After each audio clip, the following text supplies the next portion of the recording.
Shalom, selamat malam Bapak, Ibu, Saudara-saudari yang dikasihi Tuhan. Renungan firman Tuhan Pendeta Dr. Erastus Sabdono bersama saya Z. Ferry malam hari ini berjudul Kepekatan Hadirat Allah. Seiring dengan pertumbuhan kedewasaan rohani kita dan perjalanan hidup kita di hadirat Allah, semakin hari orang percaya dapat mengalami hadirat Allah yang lebih pekat atau tebal. Hal ini tergantung dari seberapa ideal hubungan kita dengan Allah. Idealnya hubungan kita dengan Tuhan ditentukan seberapa kita bertumbuh dewasa dalam kekudusan. Semakin seseorang hidup tidak bercela dan semakin tidak mencintai dunia, serta semakin sepenanggungan dalam pekerjaan Allah, maka hadirat Allah semakin kuat dialami dan dimiliki. Dalam hal ini, kepekatan hadirat Allah yang dialami setiap orang akan berbeda-beda seiring dengan proses pendewasaan masing-masing individu. Oleh sebab itu, kita tidak boleh puas dengan pengalaman ada di hadirat Allah yang telah kita alami. Allah Bapa menyediakan berkat hadiratnya setiap hari semakin besar sesuai dengan kapasitas kita membuka diri.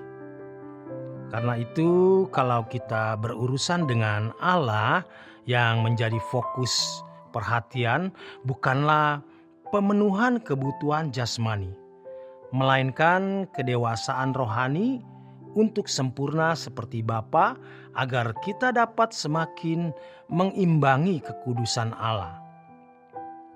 Hal ini membangun relasi yang ideal dengan Allah.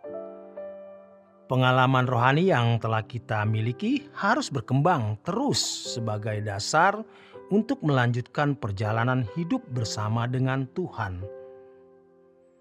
Banyak hal yang harus kita hadapi dan banyak hal yang harus kita selesaikan dengan Tuhan ke depan, yang oleh karenanya kita harus mengalami hadirat Allah lebih tebal atau lebih pekat lagi.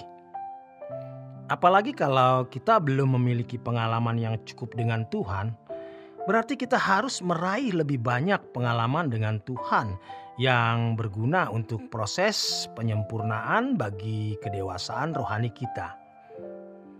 Kita harus membuka diri terhadap Tuhan dengan menyediakan waktu untuk berdoa dan mendengar firman-Nya setiap hari.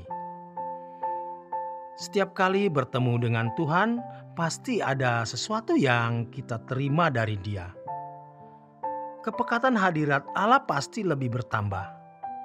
Pertemuan dengan Tuhan harus dipahami sebagai kesempatan berharga yang tiada taranya, lebih dari pertemuan dengan siapapun dalam kehidupan ini. Kita harus selalu merindukan untuk merasakan hadirat Tuhan dalam jam-jam doa kita. Tuhan selalu menyediakan diri dan menyediakan berkat-berkat-Nya yang kekal setiap kali pertemuan dengan anak-anak-Nya yang menghampiri Dia. Tanpa disadari, banyak berkat kekal, yaitu kesempatan untuk mengembangkan pengalaman menikmati hadirat Allah yang berlalu sia-sia. Karena mereka lebih mementingkan hal-hal duniawi dalam kehidupan ini. Seharusnya setiap hari kita memerhatikan hal-hal yang lebih berharga dari apapun yang Tuhan sediakan bagi bekal kekekalan kita. Oleh sebab itu, begitu kita membuka mata pagi hari, kita sudah mengambil pilihan bahwa kita memilih kerajaan surga. Ini berarti kita mau memerhatikan berkat kekal yang Tuhan sediakan bagi kita hari itu, yaitu kehadiran Allah untuk mendewasakan kita. Kita harus mengarahkan diri kita sendiri hanya kepada Tuhan untuk menikmati kehadirannya atau hidup di hadiratnya. Kita yang harus memaksa diri kita sendiri untuk mencari dan mengalami kehadirannya atau hidup di hadiratnya. Kita harus melepaskan diri dari segala ikatan yang mengganggu hubungan kita dengan Allah. Ikatan-ikatan tersebut adalah ikatan dosa dan percintaan dunia. Kita harus hidup kudus dan tidak dapat dibahagiakan oleh dunia ini. Semakin pekat hadirat Allah yang dialami seseorang, semakin kuat suasana surga yang dialami dan dirasakan. Semakin hari akan semakin merasakan suasana kerajaan Allah. Orang tersebut sudah mengalami suasana surga sebelum masuk surga. Orang percaya seperti ini pasti sangat dikenal di surga. Orang yang semakin menikmati suasana surga akan semakin rindu pulang ke surga. Di lain pihak, hatinya semakin tawar terhadap keindahan dunia ini. Itu berarti orang percaya tersebut akan semakin mengasihi Allah Bapa dan Tuhan Yesus. Selanjutnya, ia akan semakin terlepas dari percintaan dunia. Orang-orang seperti ini pasti mendapat bagian dalam kerajaan Allah.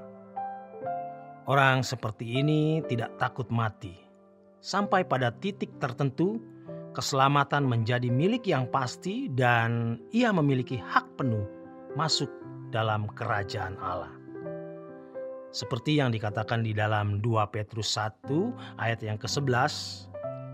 Sebaliknya, kalau orang Kristen tidak semakin merasakan kehadiran Allah, berarti hatinya semakin klop dengan suasana dunia. Karena cita rasa jiwanya adalah dunia ini. Sehingga ia tidak merasa bahwa ia berasal dari atas. Orang-orang seperti ini tidak akan mendapat bagian dalam kerajaan Allah. Biasanya mereka adalah orang-orang yang takut mati. Demikian kebenaran firman Tuhan. Selamat malam, selamat beristirahat. Tuhan memberkati.